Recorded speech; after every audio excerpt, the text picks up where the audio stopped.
Yeah, I guess. What do you mean? Apple never upgrades their iPhones. Come on now, it's always the same thing every year. Well, let's get into the review. Peyton Reed returns to direct Ant-Man and the Wasp, starring Paul Rudd, Evangeline Lilly, and Michael Douglas. Following the tragic events from Michael Douglas's past, when his wife gets stuck in the quantum zone that we find out in the first Ant-Man, they find new technology that could hopefully bring her back, and basically the story is basically a big race to see who can do it first. I'm gonna say, I expected what I got from Ant-Man 1 in this, and that's pretty much what you get in this. I just feel like this is a slight improvement from the first one. This movie actually doesn't have that much action, like for at least from like the first two acts, not that much action. The third act is pretty much like one big action scene that actually was like fairly enjoying. You know, like every action movie ends in like one long action scene, but this one was actually pretty interesting because there was little moments, character moments within it, but there wasn't that much action in it, which led for a lot more character moments and a lot more just the story developing, which for the most part was a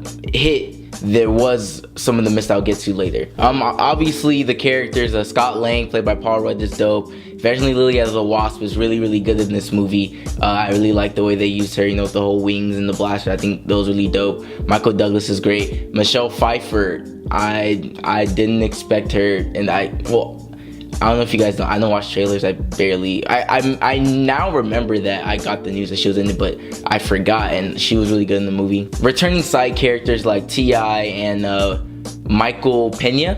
Michael Pena is really, really good in this movie, like he was in the first T.I. and forget the other dude's, the other actor's name in that ex-con group. It was pretty good. I would say a standout in this movie, if there was any actors specifically that impressed me, was the girl who plays Paul Rudd's daughter. I'll probably put her name up on the screen. She was really, really good in this movie, and her and Paul Rudd have some really, really dope moments together, and there's one that, you know, it kind of hits you. I would say like the comedy of this movie, like majority of the time is a hit. Like a lot of time I was laughing.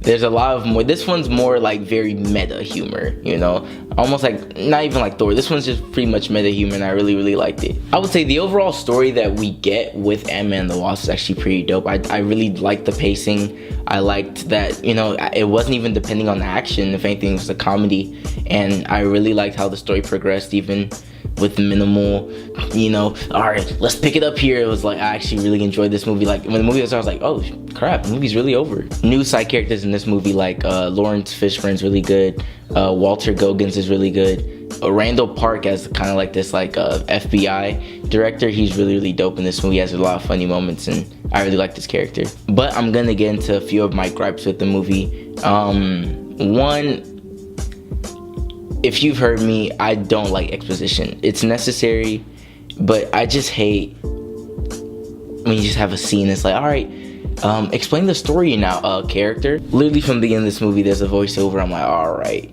this is what we're doing. It wasn't, it's complete take you out because it literally like starts the movie like that. But I just didn't, I'm not a fan of exposition like that. And there's a scene that's literally like, all right, hey, characters, sit down. I am going to tell you what happened. And yeah, this is the story. Yeah, exposition just wasn't for me in this movie. Some of the things that happen in this movie are kind of like, okay, that should have happened earlier, or they literally only prolonged something just so the movie could progress. Like some things I'm like, all right, you just didn't want this movie to be done like, 5 minutes earlier, you know? The villain in this movie is, I would say I like the technical things that they did with her character. If you've seen the trailer, I don't know if it's actually in the trailer, but what they do with her technically is really dope. Her motivation is, her backstory is, nothing special. And lastly, this movie is nothing inventive. It's basically the first Ant-Man. It's funny, great, things happen in it, but it's nothing like, okay, I want to see that again. It was okay, that was dope, and then you move on with your life. If it came on TV, maybe you'll stop and watch it, but it's not something that's like groundbreaking or anything like inventive. But all in all, it's a great fun ride. At least if you're gonna watch this movie, it's hella funny. The returning characters are dope. The new side characters, Michelle Pfeiffer and the gang, are really good. The villain's a little exposition's a little pacing's actually really good.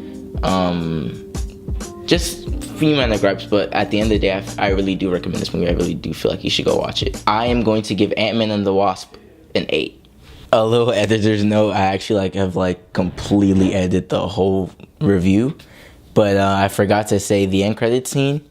Let's just say, make sure you at least watch the first one. Second one's obviously, the cute, funny one, but the first one is, yeah, stay for that one. Alright, people, I know you're gonna go watch this movie. Well, hopefully, I hope you go watch this movie. Let me know what you guys think about this movie. Don't forget, Battlefield Earth is, this Thursday. I'll see you guys then. Actually, I have the Purge review I'm gonna be releasing soon. Videos are gonna be on this channel. We're back. I'll see you guys later. Peace.